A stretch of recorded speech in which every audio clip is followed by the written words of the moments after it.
Rahul Gandhi Jhalawar school हादसे के मामले में जेल जाने वाले नरेश मीणा का देंगे साथ। राजस्थान के कांग्रेस के बड़े नेता नरेश मीणा से क्यों है परेशान? आम जनता के लिए बार बार जेल जाने वाले नरेश मीणा राजस्थान की राजनीति में एक बार फिर से सुर्खियों में आ गए हैं। युवा नेता नरेश मीणा वर्तमान में राजस्थान के अंदर कांग्रेस बीजेपी दोनों पार्टियों के नेताओं के लिए चुनौती बने हुए हैं। कयास यह लगाए जा रहे हैं कि भारतीय जनता पार्टी के नेता नरेश मीणा को बीजेपी में शामिल करने का पूरा प्रयास कर रहे हैं। वहीं दूसरी तरफ राजस्थान की कांग्रेस के बड़े नेता कहीं न कहीं नरेश मीणा को कांग्रेस में शामिल करना नहीं चाहते हैं, क्योंकि नरेश मीणा किसी भी नेता या किसी भी पार्टी के दबाव में रहकर काम नहीं करना चाहते हैं। हालांकि खबर ये आ रही है कि राहुल गांधी नरेश मीणा को कांग्रेस पार्टी में शामिल करना चाहते हैं। अगर राहुल गांधी नरेश मीणा को कांग्रेस पार्टी में शामिल कर लेते हैं तो राजस्थान कांग्रेस के कई नेताओं की मुश्किलें बढ़ जाएगी, क्योंकि वर्तमान में राजस्थान की जनता नरेश मीणा को कांग्रेस के बाकी राजनेताओं से ज्यादा पसंद कर रही है। पिछली बार तो हम ये मान सकते थे कि नरेश मीणा एसडीएम को थप्पड़ मारने के कारण जेल गए थे, लेकिन अब नरेश मीणा झालावाड़ में स्कूल की छत के नीचे दबकर मरने वाले बच्चों को न्याय दिलाते हुए जेल गए। जब आम जनता की बात आती है तो नरेश मीणा के अंदर ना तो पुलिस का कोई खौफ होता है, ना ही जेल जाने का कोई डर रहता है। अगर अभी भी कांग्रेस पार्टी नरेश मीणा को नजरअंदाज करती है तो ये समझो कि कांग्रेस अपने पैरों पर कुल्हाड़ी मार रही है, क्योंकि जिस तरह से राजस्थान की राजनीति चल रही है उस हिसाब से नरेश मीणा अब बीजेपी भी ज्वाइन कर सकते हैं। और नरेश मीणा के भारतीय जनता पार्टी ज्वाइन करने से कांग्रेस पार्टी को लगभग 25 से 30 सीटों पर सीधा नुकसान होगा।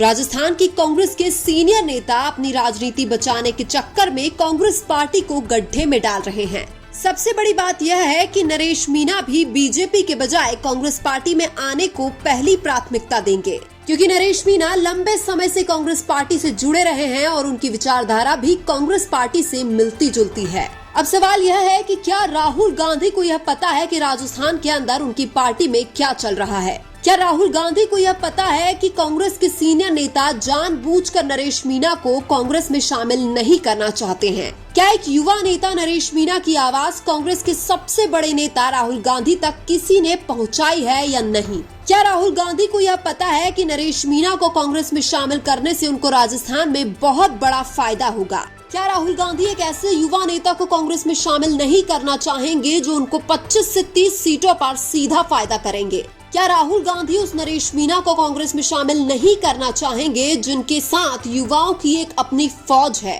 क्या राहुल गांधी को ये बात पता है कि राजस्थान में कांग्रेस पार्टी नरेश मीणा के बिना 2028 का चुनाव नहीं जीत सकती है? क्या राहुल गांधी नहीं चाहेंगे कि नरेश मीणा को कांग्रेस में शामिल करके 2028 के चुनाव की तैयारी मजबूत की जाए? क्या राहुल गांधी नहीं जानते हैं कि नरेश मीणा को शामिल करने से कांग्रेस हाड़ौती क्षेत्र में बीजेपी पर भारी पड़ सकती है? क्या राहुल गांधी ये नहीं जानते हैं कि नरेश मीणा पूर्वी राजस्थान की बहुत सारी सीटों पर अकेले समीकरण बदल सकते हैं? क्या राहुल गांधी यह बात नहीं जानते कि एक ऐसे युवा नेता गरीबों की लड़ाई लड़ रहे हैं जो पहले कांग्रेस में थे?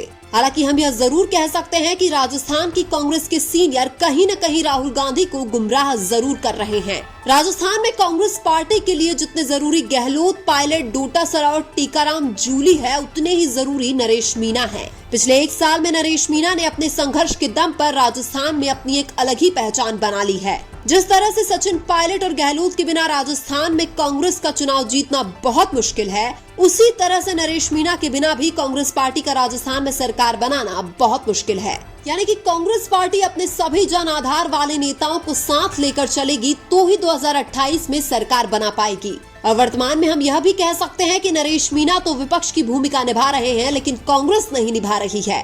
नरेश मीणा की जन क्रांति यात्रा से भी हाड़ौती में बीजेपी तो कमजोर हो रही थी, लेकिन कांग्रेस मजबूत नहीं हो रही थी। नरेश मीणा की जन क्रांति यात्रा में वो लोग थे जो वर्तमान में कांग्रेस और बीजेपी दोनों के खिलाफ है। यानी कि राजस्थान का एक बहुत बड़ा वर्ग ऐसा भी है जो यह चाहता है कि राजस्थान में भी थर्ड फ्रंट बने। राजस्थान में एक मजबूत थर्ड फ्रंट कांग्रेस और भाजपा दोनों के लिए बहुत बड़ा नुकसानदायक हो सकता है। और वर्तमान में नरेश मीणा के लिए तीनों ऑप्शन खुले हैं। वो कांग्रेस में जा सकते हैं, वो बीजेपी में जा सकते हैं या थर्ड फ्रंट बना सकते हैं। राजस्थान में बीएपी के राजकुमार रोट और आरएलपी के हनुमान बेनीवाल पहले ही थर्ड फ्रंट की भूमिका निभा रहे हैं। हालांकि आरएलपी और बीएपी को अब तक कोई बड़ी सफलता नहीं मिली है, लेकिन नरेश मीणा के आने से गेम बदल सकता है, क्योंकि राजस्थान के बहुत से लोग कांग्रेस बीजेपी को मजबूरी में वोट देते हैं। उनके पास तीसरा विकल्प ही नहीं होता है और इसीलिए नरेश मीणा राजस्थान के अंदर थर्ड फ्रंट के रूप में एक नई पार्टी बनाने का ऐलान भी कर सकते हैं।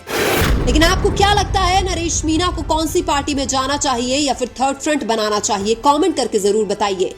वीडियो अच्छा लगा तो लाइक कीजिए और हमारे चैनल मीना की आवाज को सब्सक्राइब कीजिए। धन्यवाद।